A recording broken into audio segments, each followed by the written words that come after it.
हरे कृष्ण कृष्ण कृष्ण हरे हरे, हरे राम राम राम हरे हरे। गुरु ब्रह्मा गुरु विष्णु गुरुदेव महेश्वर, गुरु साक्षात् परम ब्रह्म तस्मै श्री गुरवे नमः।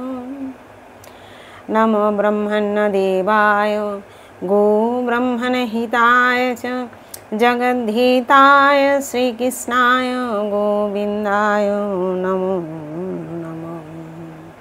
जय गुरुदेव। पाठ करछि श्रीमद् भागवत गीता चतुर्थ अध्याय ज्ञान योग श्लोक नम्बर 2।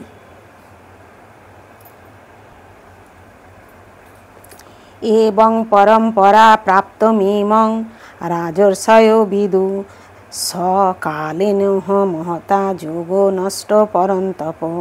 এবং এইভাবে পরম্পরা ক্রমে প্রাপ্ত মানে প্রাপ্ত ইমম এই বিজ্ঞান রাজর্ষিরা বিদিত হয়েছিলেন। স মানে সেই জ্ঞান, কালেন কালের প্রভাবে এই জগতে মহতা মহৎ যোগ ও পরমেশ্বর ভগবানের সঙ্গে জীবের সম্বন্ধ জ্ঞান সমন্বিত বিজ্ঞান বিনষ্ট পরন্তপ হে শত্রু দমনকারী অর্জুন। অনুবাদ: হে পরন্তপ, এইভাবে পরম্পরাক্রমে প্রাপ্ত এই পরম বিজ্ঞান রাজর্ষিরা লাভ করেছিলেন, কিন্তু কালের প্রভাবে পরম্পরা ছিন্ন হয়েছিল এবং তাই সেই যোগ নষ্ট প্রায় হয়েছে। তাৎপর্য: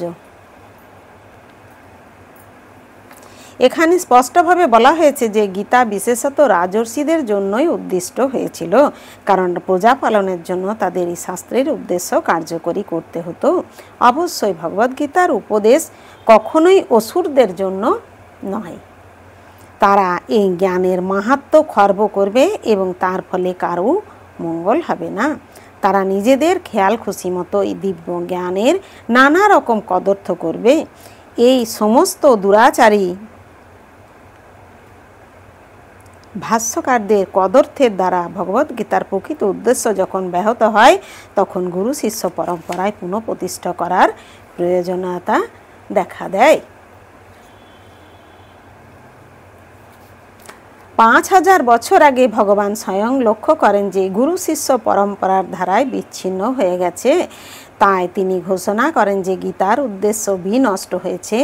এই রকম বর্তমানেও গীতার অনেক সংস্করণ আছে, বিশেষ করে ইংরাজি ভাষায়, কিন্তু তাদের মধ্যে প্রায় কোনোটি গুরু পরম্পরার ধারা অনুযায়ী নয়। তথাকথিত সমস্ত জড়জাগতিক পণ্ডিতেরা গীতার অসংখ্য ধরনের ব্যাখ্যা লিখে কৃষ্ণ কথার নামে একটি ভালো ব্যবসা জাঁকিয়ে বসেছে, কিন্তু তাদের মধ্যে প্রায় কেউই পরমেশ্বর ভগবান শ্রীকৃষ্ণকে স্বীকার করে না। এটি আসুরিক প্রবৃত্তি। অসুরেরা কখনো ভগবানকে বিশ্বাস করে না, কিন্তু তারা কেবল ভগবানের সম্পত্তি উপভোগ করতে চায়। পরম্পরার ধারায় প্রাপ্ত ভগবদ্গীতার যথাযথ একটি সংস্করণের বিশেষ প্রয়োজন পূরণের জন্য এটি উদ্যোগটি এখানে নেওয়া হয়েছে। ভগবদ্গীতা মানুষের প্রতি ভগবানের পরম আশীর্বাদ, কিন্তু এই গ্রন্থটিকে যদি যথাযথভাবে গ্রহণ না করে দার্শনিক জল্পনা কল্পনামূলক নিবন্ধ বলে মনে করা হয়, তাহলে কেবল সময়েরই অপচয় হবে।